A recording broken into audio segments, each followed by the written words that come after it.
Alors, la méditation d'aujourd'hui s'appelle la poursuite du bonheur. Je pense que chaque être humain aspire au bonheur. Je ne dis pas que personne aspire au malheur, mais ce titre-là m'a été apporté par ceci. Est-ce que vous connaissez ce film, The Pursuit of Happiness, en français, La poursuite du bonheur? Est-ce qu'il y en a ici qui ont déjà vu ce film? J'ai vu des bandes annonces. C'est tout Tom Hanks, ça? Ou... non, c'est Will Smith. Je connais pas. Avec son fils. Ben oui, c'est son vrai fils. C'est son Oui, fils. c'est Ah, c'est un noir? Ah oui, c'est ça. Ce film-là, c'est un film qui est sorti en 2006. Mes enfants l'ont écouté en partie cette semaine, puis j'ai pensé peut-être mettre une image parce que tout au long de ce film-là, l'homme, le père, ça va pas bien. Ça va vraiment pas bien son histoire. Puis à travers ça, il y a son fils qui essaie de préserver un peu l'innocence de son fils, mais à un moment donné, il est impacté lui aussi par tous les malheurs qui leur arrivent.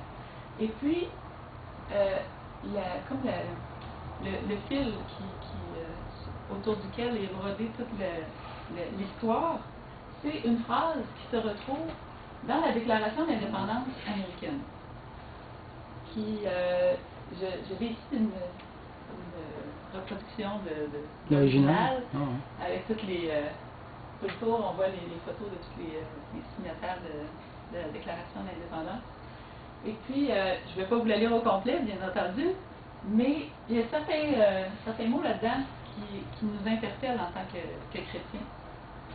Et puis, je vais faire le lien avec le film. Ça commence comme suit. Lorsque, dans le cours des événements humains, il devient nécessaire pour un peuple de dissoudre les liens politiques qui l'ont attaché à un autre et de prendre parmi les puissances de la terre la place séparée et égale à laquelle les lois de la nature et du Dieu de la nature lui donnent droit, le respect dû à l'opinion de l'humanité oblige à déclarer les causes qui les déterminent à la séparation. Un texte assez difficile comme ça, mais c'est en fait une introduction qui a amené la Déclaration d'indépendance, c'est que c'était une colonie anglaise, britannique, et qui en avait jusque-là des abus de la monarchie. Ils ont décidé de se déclarer indépendants. Et dans les paragraphes qui suivent, dont je vais vous épargner la lecture, il y a toutes leurs doléances, les raisons pour lesquelles ils en ont ras-le-bol, et qui veulent se séparer donc de l'Empire. Ce qui est le lien ici, c'est, avec le film, c'est le premier paragraphe en haut. Nous tenons pour évidentes pour elles-mêmes les vérités suivantes. Tous les hommes sont créés égaux. Ils sont doués par le Créateur de certains droits inaliénables. Parmi ces droits se trouvent la vie, la liberté et la recherche du bonheur. Donc, cet homme-là, dans le film, se dit « Moi, je suis un citoyen américain, et pourquoi est-ce que j'ai pas le droit, moi, d'exister, Il y a un lien aussi un peu avec le fait que lui est noir et l'esclavage, et qu'à un moment donné, les Noirs aux États-Unis ne sont plus esclaves, mais ils n'ont pas tous leurs droits autant que les autres à leur place au soleil. Et le dernier, la recherche du bonheur. Donc, dans la Déclaration d'indépendance, il y a ces trois droits-là que tous les êtres humains de la Terre devraient avoir, donc la vie, la liberté et la recherche du bonheur. Ensuite, ça nous dit que les gouvernements sont établis parmi les hommes pour garantir ces droits-là. Donc, le gouvernement américain est tenu de garantir le droit à la vie, à la liberté et à la recherche du bonheur à tous ces citoyens. Le juste pouvoir de ce gouvernement-là émane du consentement des gouvernés. Donc, ce n'est plus une monarchie, ce sont les gens du peuple qui élisent le gouvernement.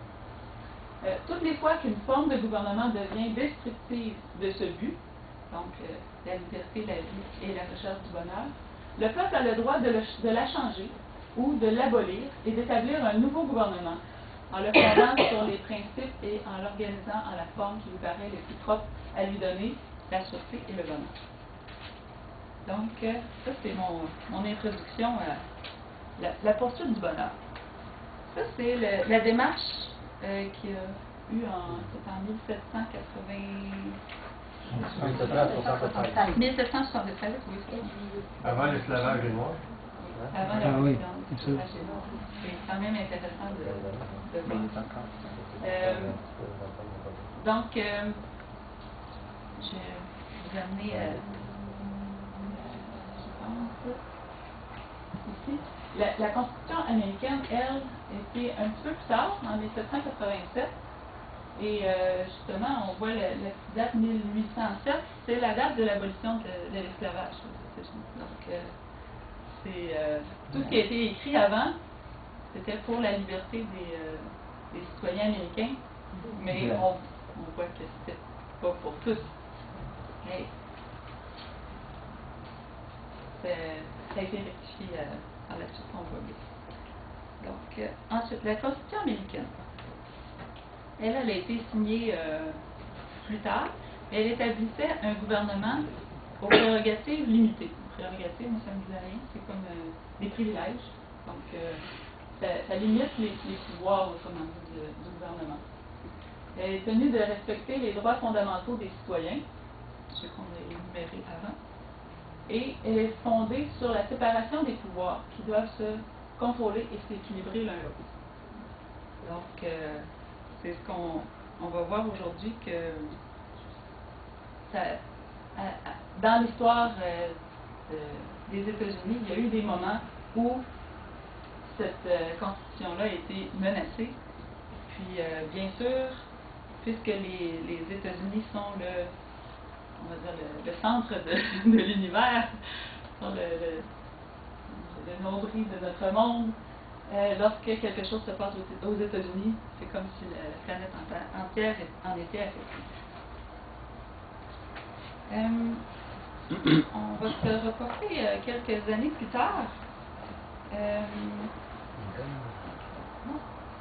arrive avec la loi du dimanche. J'avais ce livre-là dans ma bibliothèque lorsque moi j'ai grandi avec ce livre-là. C'est un des premiers livres en anglais que j'ai essayé de lire et puis j'y ai pas compris grand-chose parce que c'est un texte, c'est la transcription des arguments qui ont été présentés le 13 septembre 1888 par Alonzo T. Jones devant le Sénat américain qui voulait apporter une modification, qui voulait faire une loi qui permettait, disons, un plus grand respect du dimanche par tous les citoyens américains et qui donnait aussi des sanctions à ceux qui ne respectaient pas le dimanche. Donc, à ce moment-là, le 13 décembre 1888, lorsque ce monsieur s'est présenté là, il y a eu une grande discussion, puisque ça a permis d'avoir un livre comme ça. Mais suite à cette présentation-là, le projet de loi a été, j'ai mis entre guillemets, abandonné. Sinon, on pourrait dire mis sur la glace, parce qu'il y a toujours des petites résurrections de cette idée d'avoir une loi du dimanche. Mais ce livre-là, moi, il m'avait été donné par mon beau-frère, qui est américain. Puis pour lui, la Constitution, la Déclaration d'indépendance, ce sont des choses qui lui tiennent vraiment à cœur. Puis moi, je me disais, c'est des choses qui ont été écrites il y a longtemps. Mais lorsqu'on les étudie, on se dit, le Seigneur a quand même permis qu'il y ait certaines balises dans notre monde pour préserver son peuple. Parce que s'il n'y avait pas eu cette constitution-là, en 1888, la loi du dimanche serait passée. Puis on sait que, on a parlé la semaine dernière avec Claude, quand on parlait de l'abomination de la désolation dans Matthieu 24. La loi du dimanche serait passée. Le retour de Jésus est imminent suivant cette loi-là. Donc, on ne serait probablement pas là aujourd'hui. Alors, ça a été quand même, peut-être pour ceux qui ont vécu à cette époque-là, qui croyaient peut-être que le retour de Jésus tout proche, ont peut-être été déçus, mais quand même, c'est la miséricorde envers nous, parce qu'on n'aurait jamais pu connaître Christ et poursuivre avec. Alors, j'ai une question pour vous. Qu'est-ce que le bonheur? Parce qu'on va parler de la poursuite du bonheur. Et c'est vaste. Qu'est-ce que c'est le bonheur? Est-ce que vous connaissez l'IRB? J'ai fait une petite recherche sur Internet et lorsqu'on tape bonheur, on tombe sur un site de l'IRB qui est l'indice relatif de bonheur. C'est un observatoire social indépendant. C'est québécois. Un homme qui a décidé de quantifier le bonheur et d'étudier parmi la population les gens, comment il y a certaines couches de la population qui se sentent plus heureux que d'autres. Qu'est-ce qui fait qu'une personne a le bonheur et l'autre ne l'a pas? Alors, c'est très scientifique, mais ils nous ont même proposé sur le site le palmarès des 25 personnalités des Québécois qui sont les plus susceptibles d'être heureux, d'avoir le bonheur. Ensuite, ils nous proposaient aussi le palmarès des villes les plus heureuses au Québec. Quelles sont les villes les plus heureuses? Comment on fait pour savoir si une ville est heureuse ou non? Il faut soit faire un sondage auprès des gens qui habitent dans cette ville-là, puis on se dit, bien, s'ils habitent là, c'est probablement parce qu'ils se sentent heureux d'habiter là, ou s'ils ne sont pas heureux d'habiter là, on se questionne pourquoi ils habitent toujours là. Et sinon, ben, on peut demander à d'autres personnes quelles sont leurs perceptions de cette ville-là. Mais ils n'ont jamais habité là, et ça fait. Vraiment, les gens qui habitent là sont heureux. Donc, la conclusion de l'IRB, c'est le bonheur est subjectif et relatif. On ne peut pas le quantifier. On peut avoir des tendances. Les gens vont avoir peut-être la même personnalité, et une personne va dire qu'elle est très heureuse, et l'autre complètement. On voit des tendances, et c'est tout. Donc, je ne sais pas si c'est une chance que c'est un organisme indépendant, qui ne soit pas subventionné par notre gouvernement, parce que je me demande quelle serait vraiment la raison d'un tel organisme. Mais cet homme-là a trouvé que ce serait intéressant. Mais le bonheur est-il vraiment subjectif et relatif? Lorsqu'on va sur Internet et qu'on fait une recherche sur le bonheur, on nous propose des recettes de bonheur, des secrets du bonheur. Mais qu'est-ce qui revient le plus souvent? C'est la liberté. On a parlé tout à l'heure d'esclavagisme. Un esclave a-t-il le bonheur? Est-ce que une personne qui est libre doit être heureuse? Ou si elle peut être malheureuse? On voit que c'est relatif, comme disaient nos gens d'organismes de tout à l'heure. Qu'est-ce qui va faire que une personne libre va être heureuse ou malheureuse? Si on va voir qu'est-ce que la Bible nous dit par rapport à le bonheur et la liberté, dans Jérémie 29, versets 4 à 7, je vais vous le lire. Ainsi parle l'Éternel des armées, le Dieu d'Israël, à tous les captifs que j'ai amenés de Jérusalem à Babylone. Alors, des captifs que l'Éternel a amenés de Jérusalem à Babylone. Bâtissez des maisons et habitez-les. Plantez des jardins et mangez-en des fruits. Prenez des femmes et engendrez des fils et des filles. Prenez des femmes pour vos fils et donnez des maris à vos filles, afin qu'elles enfantent des fils et des filles. Multipliez là où vous êtes et ne diminuez pas. Recherchez le bien de la ville où je vous ai mené en captivité et priez l'Éternel en sa faveur, parce que votre bonheur dépend d'ici.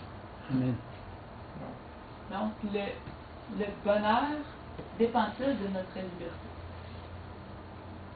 Ils étaient esclaves amenés en captivité à Babylone, et pourtant, le Seigneur dit qu'ils peuvent être heureux de prier pour les gens de la ville, parce que le bonheur de son peuple dépend du bonheur aussi des gens de cette ville. Ensuite, quel est l'autre facteur qui peut faire en sorte que quelqu'un va avoir du bonheur? Parce que j'ai posé la question à ma fille, elle m'a répondu tout bonnement, l'amour. L'amour. Et oui, quelqu'un qui est en amour flotte sur un nuage, il n'y a pas quelqu'un plus heureux que cette personne-là. Est-ce que vous savez qu'est-ce que c'est, Proverbe 18, verset 22? C'est ça qui vont dire, ah oui, oui. Celui qui trouve une femme trouve le bonheur. C'est une grâce qu'il obtient de l'Éternel. Celui qui trouve l'amour, c'est une grâce que l'Éternel lui fait. Parce que c'est vrai que l'amour nous donne le bonheur. L'amour de Dieu va nous apporter du bonheur. Et l'amour les uns des autres va nous donner du bonheur. Une autre affaire du bonheur, c'est ça peut être l'argent. Oui. Il me semble qu'il y a un proverbe qui dit l'argent fait pas le bonheur. Pourtant, quelqu'un qui n'a pas d'argent, qui veut en avoir. Si je pouvais seulement avoir de l'argent, je serais heureux. J'ai mis un verset qui se trouve dans Job. Il y a, lorsqu'on tape bonheur dans un moteur de recherche pour la Bible, pour une concordance biblique, il y a tellement de fois où le mot bonheur se retrouve dans les livres de Job. Pourtant, s'il y a quelqu'un qui a eu des malheurs, c'est bien lui. Quelqu'un qui a des malheurs aspire au bonheur. Donc lui, il avait connu le bonheur, il voulait le retrouver. Alors, plusieurs versets qu'il y a dans le livre de Job, ça nous dit qu'il voulait retrouver ce bonheur perdu. Dans Job 5, verset 24, je crois que c'est un de ses amis qui dit « Tu jouiras du bonheur sous ta tente, tu retrouveras tes troupeaux au complet. » Qu'il avait au départ, les richesses qu'il avait, c'était, oui, il y avait des enfants, mais il y avait énormément de richesses par ses troupeaux. Donc, lorsqu'on a des richesses, on est heureux. Est-ce que c'est toujours comme ça? Pas nécessairement. Ça dépend. Ça aide. Ça aide. Mais je connais des gens qui ont beaucoup d'argent et qui ne sont pas du tout heureux. Je connais des gens qui n'ont pas. Il y en a qui ont trouvé une femme, ils sont plus heureux, ça. Oui! Donc, c'est relatif. Et il y a des gens qui sont pas heureux parce qu'ils ont l'impression qu'ils n'ont pas réussi leur vie. Qu'est-ce que c'est la réussite? Ça aussi, c'est relatif. Ça dépend de nos objectifs. Nos objectifs sont très grands, on ne les atteindra jamais, puis j'ai manqué ma vie.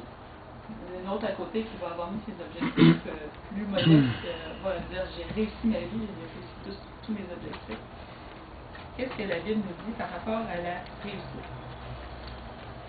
On trouve un verset intéressant dans Deutéronome 30, verset 9.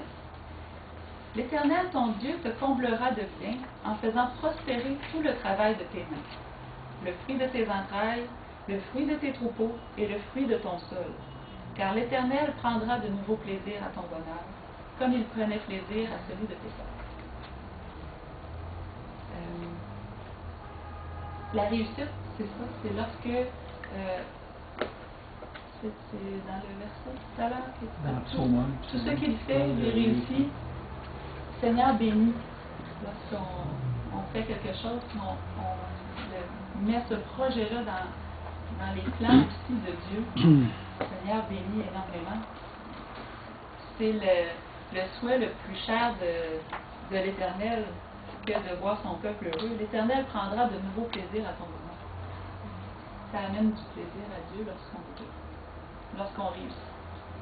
Est-ce que c'est la même réussite que la réussite du monde? Combien de gens veulent passer, avoir leur moment de gloire à la télé, un moment éphémère, ils peuvent... il y avait... 15 minutes de gloire. Même pas des 1 minute de gloire. Donc 2 minutes sur YouTube où est-ce que tout le monde t'a vu faire la plus belle grimace ou hey, j'ai eu mon moment de gloire. Je pense que chaque personne aspire à avoir un moment où il est très important, très, un moment gratificateur, comment on dit ça? Avoir une reconnaissance pour ce qu'on a fait. Mais encore faut-il être reconnu pour quelque chose de bien. Une grimace sur YouTube, je ne sais pas si ça a la même valeur que quelqu'un qui va avoir sauvé la vie de quelqu'un d'autre. Le bonheur dépend aussi de la paix. Lorsqu'on est en temps de guerre, c'est rare qu'on va dire qu'on a un réel bonheur. Pourtant, j'ai lu le journal d'Anne Frank, la jeune fille qui a écrit son journal pendant la Deuxième Guerre mondiale, puis qu'on lit maintenant, on se dit, mais cet enfant-là a eu des moments de bonheur incroyables, malgré qu'il y avait des gens autour qui mouraient à tous les jours, puis qu'il était enfermé dans des petites pièces, là, ne pouvaient pas sortir du tout. Ils ont eu des moments de bonheur. Donc, là aussi, c'est relatif. De quelle paix on parle? On parle de paix des âmes. La paix du cœur. Avoir la paix. Lamentation 3, verset 17. Tu m'as enlevé la paix, je ne connais plus le bonheur. C'est ce que Jérémie se lamente. Il n'y a plus le bonheur parce qu'il n'y a plus la paix. Mais est-ce qu'il parle de la paix de son pays ou de la paix comme tu dis, la paix du cœur?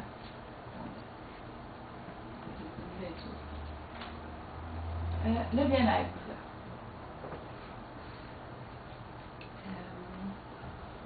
Quand je faisais ma recherche sur Internet sur qu'est-ce que le monde dit du bonheur, j'ai vu des annonces pour des escapades dans tel pays, sur les bords de telle île, avoir un week-end.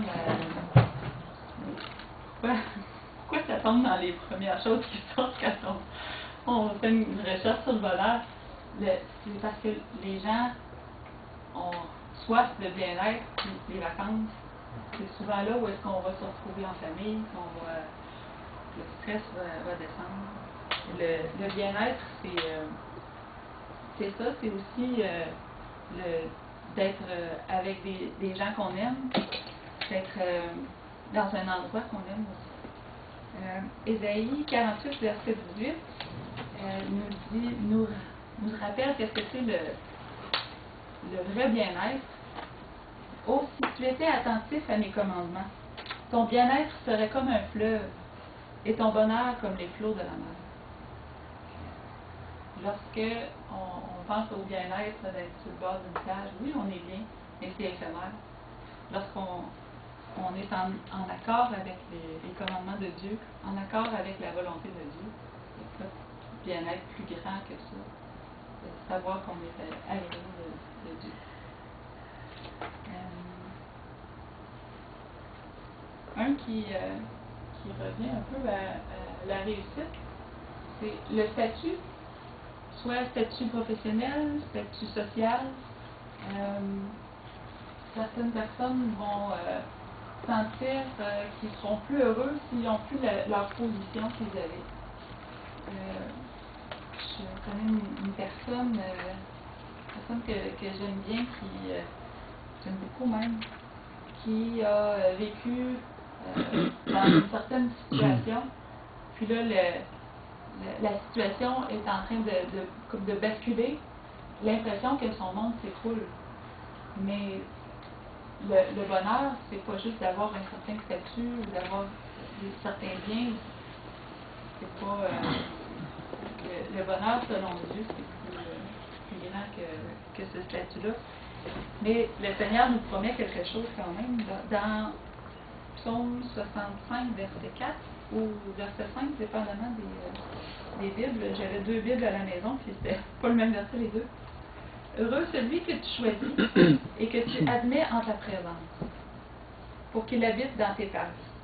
Nous nous rassasierons du bonheur de ta maison, de la sainteté de ton temple. Peu importe le statut qu'on peut avoir sur terre, est-ce qu'il y en a un plus intéressant que celui d'être admis dans la maison de Dieu, de manger à sa table à chaque jour, d'être admis en la présence de notre Créateur? C'est quand même quelque chose d'incroyable.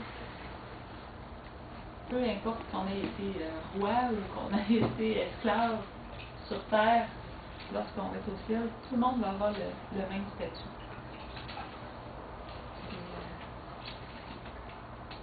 C'est aussi ça qui fait partie de l'espoir aussi.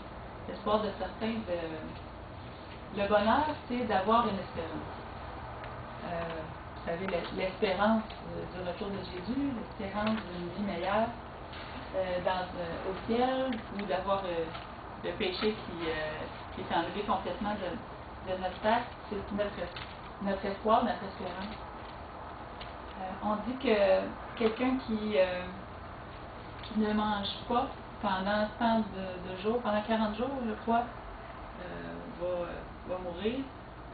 Qui ne boit pas pendant 3 jours, va mourir. Quelqu'un qui ne respire pas pendant 3 minutes, qui manque d'oxygène pendant 3 minutes, va mourir. Mais quelqu'un qui manque d'espérance, en 1 seconde, ça peut être terminé. Parce que c'est à quoi sert de vivre s'il n'y a pas l'espoir de rien du tout. C'est probablement une des causes de suicide au Québec. Pourquoi c'est si élevé? C'est que les gens n'ont pas l'espoir que ça va aller mieux, que leur situation va s'améliorer. Sinon, pourquoi s'enlever la vie si on croit que demain ça va aller mieux? Psaume 4, verset 6 nous dit: plusieurs disent, qui nous fera voir le bonheur? Fais lever sur nous la lumière de ta face. Seigneur qui nous apporte l'espoir, l'espoir le plus important, le plus durable. Le dernier que j'ai noté sur mon dernier facteur du bonheur que je n'ai pas noté ici, je suis sûre qu'il y en a plein d'autres, mais le dernier, c'est être utile. Quelqu'un qui se sent inutile, il n'y a pas de...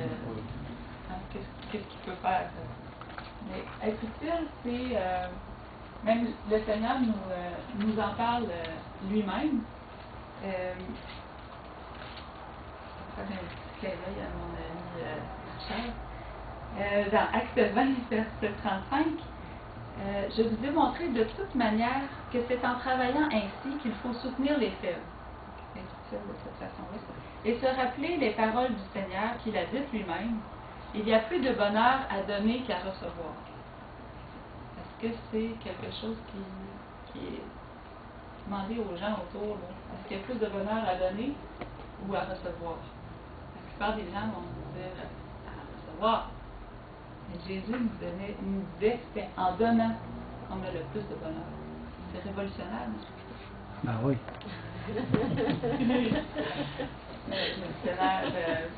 On a notre modèle Jésus qui apporte des idées révolutionnaires.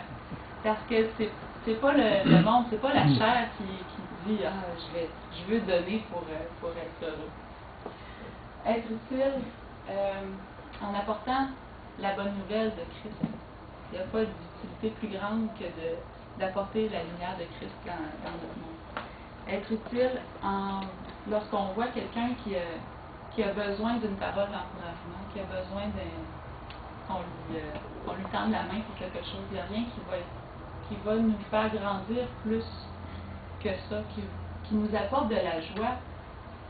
On peut le faire selon le monde, puis dire je vais aider beaucoup de gens. Et je vais le dire à plein de monde pour montrer que j'ai aidé beaucoup de gens. Ça, ça va pas nous donner le même sentiment que quelqu'un qui va aider quelqu'un sans le dire à personne, même qui va le faire, puis que même la personne qui va aider ne saura pas que c'est lui. Je me souviens, quand j'étais jeune, j'avais fait quelque chose une fois, là, je m'en souviens encore, ça fait quasiment 30 ans de ça. J'avais fait quelque chose, mais je ne l'avais pas dit que c'était moi qui l'avais fait dans la maison. Puis tout le monde se demandait qui est-ce qui a fait ça? Mais la joie que j'avais à ne pas dire que c'était moi.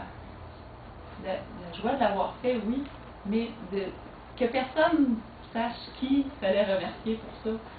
Il me semble que, je ne sais pas si c'est parce qu'on est des enfants qu'on voit qu'on est plus sensible à ces choses-là, je ne sais pas, mais moi en tout cas, ça m'avait apporté beaucoup de bonheur de pouvoir faire quelque chose, puis mon petit côté taquin.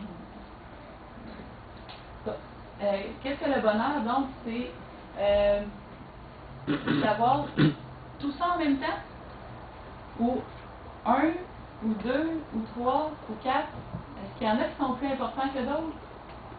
Dans le fond, le bonheur, c'est tout ça ensemble. Ça, c'est ce que Jésus nous offre. Il nous offre tout ça et encore plus. Il voudrait tellement qu'on soit heureux. Lorsqu'il a mis un jardin en Éden, qu'il a placé Adam et Ève, là, il ne voulait pas qu'il ait besoin de gagner de l'argent ou de chercher même l'amour. Il les a réunis lui-même. Leur bien-être, il y avait de la nourriture partout, il y avait... il n'y avait pas de garde non plus.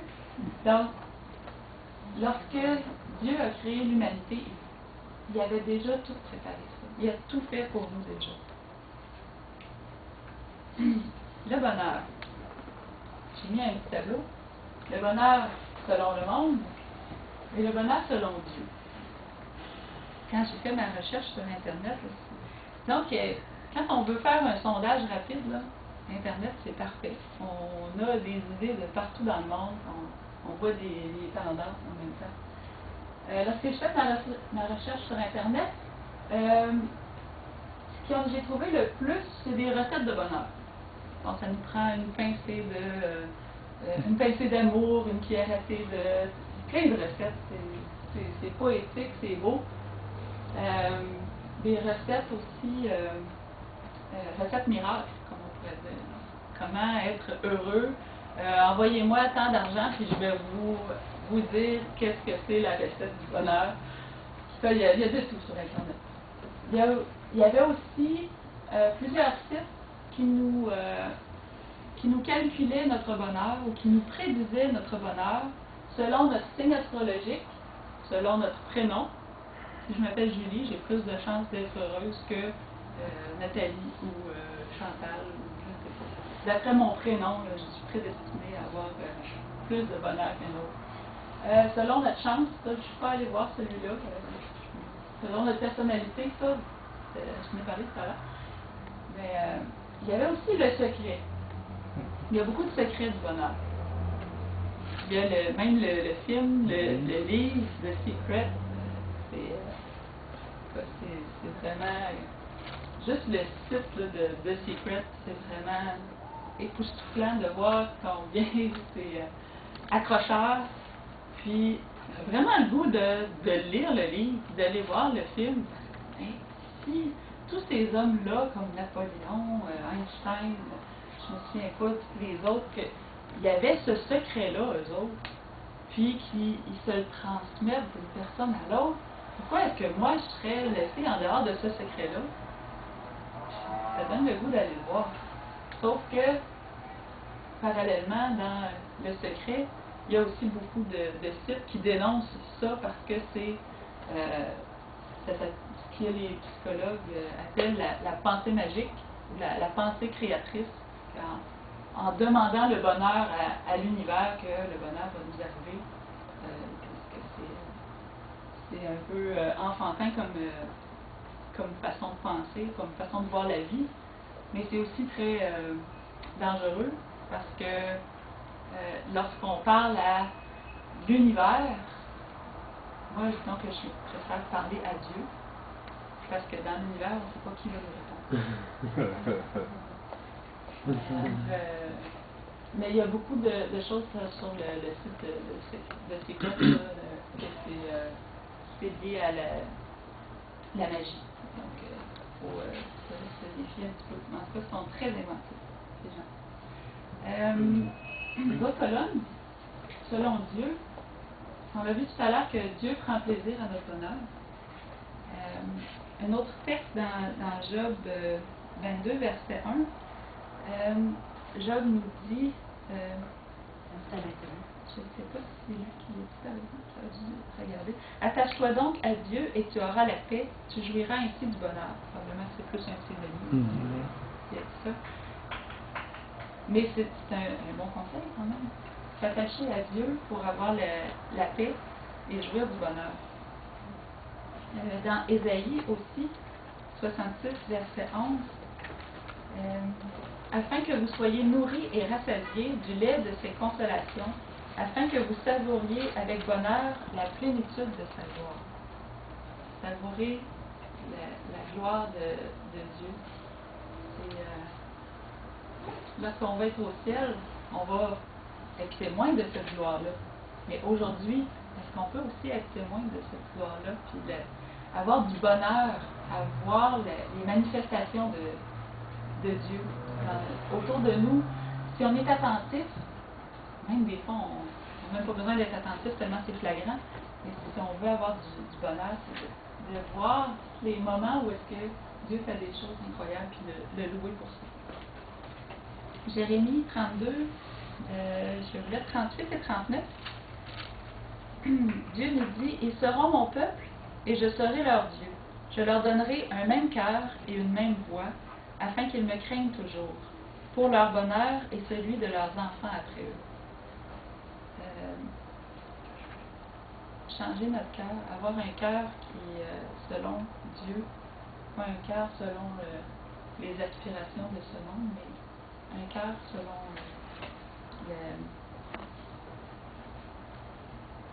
quand Dieu parlait de David, c'était un homme selon mon cœur, parce que quand on s'ouvre à ce que Dieu veut pour nous et à écouter ses conseils, je vois ça comme une vibration, moi, qui est quand on est sur la même longueur d'onde, on ne peut pas être en choc ou en confrontation parce qu'on est ensemble. Puis si le créateur de l'univers veut quelque chose, c'est ça qui va arriver. Mais le Seigneur force rien. Donc, si on est avec lui et qu'il ouvre les portes, c'est incroyable. C'est quelque chose qui a une puissance qui nous donne un bonheur, puisqu'on est dans la même on est dans la même voie, un même cœur et une même voie. Psaume 73, verset 3, que j'avais écrit en bas. Ici, selon le monde, on peut dire aussi, mais est-ce qu'il y a seulement des gens qui sont justes, qui sont heureux? Non. Souvent, on voit les gens qui sont... on se dit, mais c'est pas juste, ils font des choses méchantes, mais ils s'en tirent. Et David avait dit, car je portais envie aux insensés en voyant le bonheur des méchants. Ouais, voyons pourquoi cette personne-là, ça va bien, ces choses. Moi, j'essaie de faire le bien, puis ça marche pas bien. Est-ce que c'est seulement ceux qui font le bien qui sont heureux? Mais non. Parce que le Seigneur veut que l'humanité entière soit heureuse. Mais si on est dans, comme Jérémie nous disait, dans la même voie que l'Éternel, tout ce qu'on va faire va aussi avoir des bonnes conséquences sur nous. On va être dans un état de joie toujours. Galates, maintenant, 6, versets 7 et 8. Ne vous y trompez pas, on ne se moque pas de Dieu. Ce qu'un homme aura semé, il le moissonnera aussi. Celui qui sème pour sa chair, moissonnera de la chair la corruption. Mais celui qui sème pour l'esprit, moissonnera de l'esprit la vie éternelle. Celui qui sème pour sa chair, donc qui sème pour lui, celui qui veut être heureux personnellement, puis peu importe le bonheur des autres autour, donc il va moissonner la corruption. Mais celui qui sème pour l'esprit, il va moissonner de l'esprit la vie éternelle. Une belle promesse de Dieu. Je croyais que Carin allait proposer le psaume 23 tout à l'heure. Je voyais plein de heureux l'homme, heureux l'homme. Je me suis dit, il va mettre le psaume 23. Le cantique de David, l'Éternel est mon berger, je ne manquerai de rien. C'est un psaume, moi, avant de venir à l'église, c'est un psaume que je connaissais seulement à cause des enterrements. Je me disais, mais c'est un psaume terrible. Non, mais c'est triste, ce psaume-là.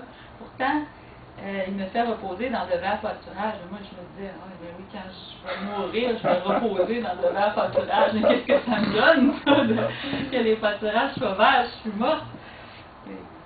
On ne comprend pas, qu'est-ce que tu veux. Il me dirige près des eaux paisibles. Il dit, c'est mort, à quoi ça sert d'être près des eaux paisibles? Il restaure mon âme. Je croyais aussi que l'âme s'en allait vers Dieu, puis qu'elle était restaurée de cette façon-là. Quand je marche dans la vallée de l'ombre de la mort, c'est ça, l'ombre de la mort. Mais la vallée de l'ombre de la mort, c'est le péché. Donc, c'est pas un psaume qu'on doit lire lorsque quelqu'un meurt, absolument, pas parce qu'il parle de l'ombre de la mort. Mais à chaque jour, on est environné de péché. Mais le Seigneur veut nous amener dans le devant pâturage. C'est près des eaux paisibles. Quand on comprend ça, c'est incroyable, ce psaume-là.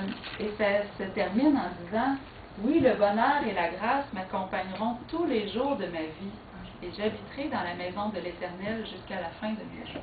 C'est pas lorsque je vais mourir, je vais aller au ciel et je vais avoir le bonheur et la grâce au ciel. Non, c'est tous les jours de ma vie, aujourd'hui. Psaume 23, je l'ai mis. 1 Jean 1, verset 2. Car la vie a été manifestée, et nous l'avons vue, et nous lui rendons témoignage. Et nous vous annonçons la vie éternelle qui était auprès du Père et qui nous a été manifestée. La vie a été manifestée. Elle était auprès du Père. De qui parle-t-on? On parle de Jésus. La vie éternelle, c'est donc Jésus. Dans 1 Jean 5, verset 13 et verset 21, Jean écrit, « Je vous écris ces choses afin que vous sachiez que vous avez la vie éternelle, vous qui croyez au nom du Fils de Dieu. » On a la vie éternelle déjà. C'est lui qui est le Dieu véritable et la vie éternelle. Si on a Jésus, on a la vie éternelle. C'est pas je dois faire quelque chose de spécial pour mériter cette vie éternelle-là. Non, c'est Jésus-Christ qui nous la donne. Donc, en résumé, si on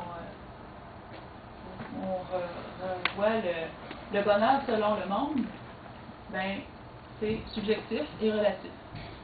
Il y en a qui sont dans la même situation, mais qui ont l'impression qu'ils ne sont pas heureux. Et pourtant, ils ont la même situation que l'autre à côté qui, lui, est content, il est heureux. Mais selon Dieu, c'est quoi le bonheur? Un bonheur absolu. Le bonheur qui est pas, qui ne va pas changer d'une journée à l'autre. Parce qu'il nous donne des conditions gagnantes, on va dire. Comme une bulle, où est-ce que si tu rentres dans cet espace-là, où est-ce que tu te mets en harmonie avec Dieu, le bonheur, peu importe où est-ce que tu vas, peu importe ce que tu fais, quelles conditions météo il y a dehors, si tu as beaucoup d'argent dans ton compte ou non, c'est dans cette bulle-là, tu es dans un état de bonheur. Le message à la Genèse, page 35, celui-là, je l'ai mis à l'écran. J'avais peur d'oublier mon cahier, mon livre. Loin de vous la pensée que la religion pourrait vous rendre triste et morose et vous fermer la voie du succès. La religion du Christ n'amoindrit aucune faculté. Elle ne vous prive pas de la jouissance du vrai bonheur. Elle n'affaiblit pas votre désir de vivre. Elle ne vous rend pas indifférent aux droits de l'amitié et de la société. La religion ne jette pas un suaire sur la vie. Elle ne s'exprime pas par de profonds soupirs et des gémissements. Non, non. Les jeunes gens les plus heureux sont ceux qui donnent à Dieu la première et la meilleure place. Le sourire n'est pas banni de leur visage. La religion ne fait pas l'homme grossier et rude, désordonné et impoli. Au contraire, elle l'élève et l'anoblit, affine ses goûts, sanctifie son jugement, elle le prépare à vivre dans la société des anges, dans la demeure que Jésus est allé lui préparer. Amen. Parce qu'on met Dieu à la première et à la meilleure place. Hein? Pas juste la première, puis après ça, on va... Non, la meilleure place. Ce sont les gens qui sont les plus heureux. C'est quand même spécial. On parlait de liberté au début. Qu'est-ce que c'est la liberté versus l'obéissance? On voit le petit papillon qui va se faire attraper. Là. Est-ce qu'il a l'air d'être libre, mais il va peut-être se faire attraper. La tragédie des siècles, page 536, nous parle de la loi par rapport à la liberté. Donc, l'obéissance à la loi par rapport à la liberté. Si on dit que la liberté, c'est la première condition de bonheur, qu'est-ce que Dieu pense de cette liberté-là? La loi de l'amour étant à la base du gouvernement de Dieu, le bonheur de toutes les créatures dépendait de leur parfait accord avec les grands principes de cette loi-là. Dieu demande de toutes ses créatures un service d'amour, un hommage qui découle d'une appréciation intelligente de son caractère, ne prenant aucun plaisir à une obéissance forcée. Il accorde à chacun le privilège de la liberté morale, permettant à tous de lui rendre un service volontaire. Donc, la loi est là. On n'est pas obligé de l'observer. Mais pourquoi on va le faire? Si on est d'accord avec elle. Si on est d'accord avec quelque chose, puis on le fait, c'est de l'obéissance. Mais est-ce que ça nous enlève notre liberté? Non. On a choisi d'obéir à cette loi-là. Donc, il accorde à chacun le privilège de la liberté morale permettant à tous de lui rendre un service volontaire. Mais, un être a voulu pervertir cette liberté. C'est la première phrase du paragraphe suivant. Donc, c'est là où est-ce que Satan arrive. Une loi d'amour, tout est beau, tout est parfait. Mais, il y a puis, en passant, je remercie Richard d'avoir mis sur Internet la tragédie des siècles. J'ai copié-collé. C'est incroyable. On a besoin de la recopier.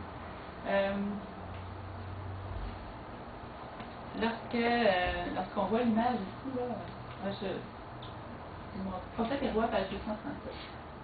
La loi d'amour qui régit le royaume des cieux avait été présentée par le grand séducteur, le mai de la page précédente. Elle avait été présentée comme une atteinte à leur bonheur, comme un joug pesant auquel ils devaient se soustraire avec joie. J'ai mis l'image des pierres, là. C'est lourd, ces pierres-là. Une loi, c'est lourd. C'est Dieu qui l'a écrit sur la pierre, mais l'image. Est-ce que c'est la première volonté de Dieu de devoir écrire la loi sur une tablette de pierre? De l'écrire dans notre cœur. Hey, c'est facile à transporter notre cœur, on le fait tous les jours. C'est pas lourd. Matthieu 11, 28 à 30 nous dit: Venez à moi, vous tous qui êtes fatigués et chargés, et je vous donnerai du repos. Prenez mon joug sur vous et recevez mes instructions, car je suis doux et humble de cœur, et vous trouverez du repos pour vos âmes, car mon joug est doux et mon fardeau léger. Si on change nos fardeaux qu'on se met contre celui de Jésus, on ne va pas sentir qu'il est lourd. Le joug de Jésus est doux, il est léger. Un bon échange qu'on. Message à la jeunesse, parce que page 408 en terminant. Votre bonheur, votre paix, votre joie, votre succès dans la vie, tout cela dépend d'une foi sincère et confiante en Dieu. Cette foi produira une obéissance totale au commandement de Dieu. Rien de plus efficace pour vous préserver de toute mauvaise habitude. Aucun mobile d'action béni plus puissant que votre connaissance de Dieu et votre foi en lui. Quand on a un mobile d'action, c'est ce qui nous pousse. C'est efficace. ça ne devient pas un fardeau d'avoir une obéissance totale au commandement de Dieu. C'est ça, l'amour de Christ nous presse. C'est ça notre mobile. Croyez en Jésus comme en celui qui pardonne vos péchés et qui veut vous voir vivre heureux dans les demeures qu'il est allé vous préparer. Il veut que vous viviez en sa présence, en possession de la vie éternelle et d'une couronne de gloire.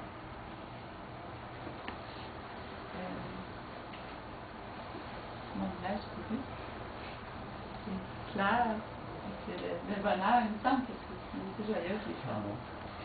En conclusion, je vous invite à lire dans Romains 4, versets 6 à 8.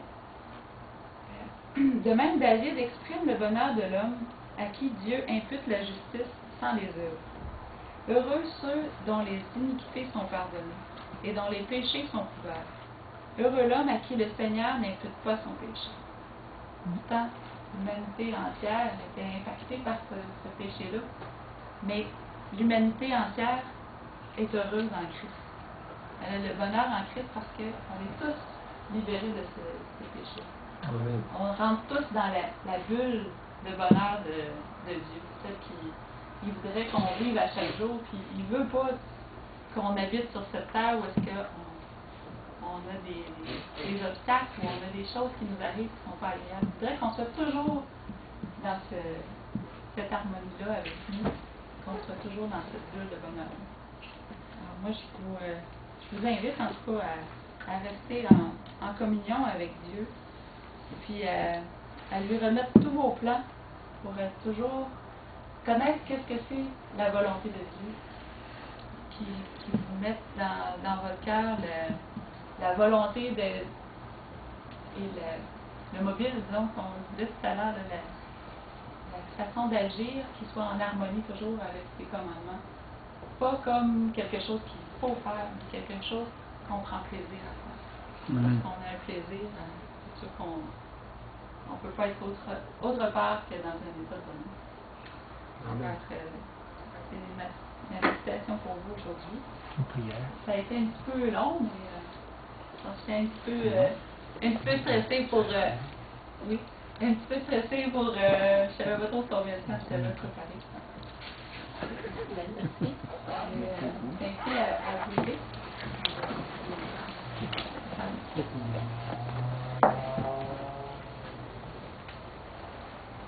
Bon Père éternel, merci pour ce moment qu'on peut mettre à part pour toi. Un moment où on peut être ensemble et apprendre à te connaître. Seigneur, mon vœu, c'est que chaque personne qui est ici puisse être dans un état de bonheur. Amen. Un état d'harmonie avec toi, Seigneur, avec tes principes, avec ta volonté. Que nous puissions toujours chercher ta face, chercher ta volonté pour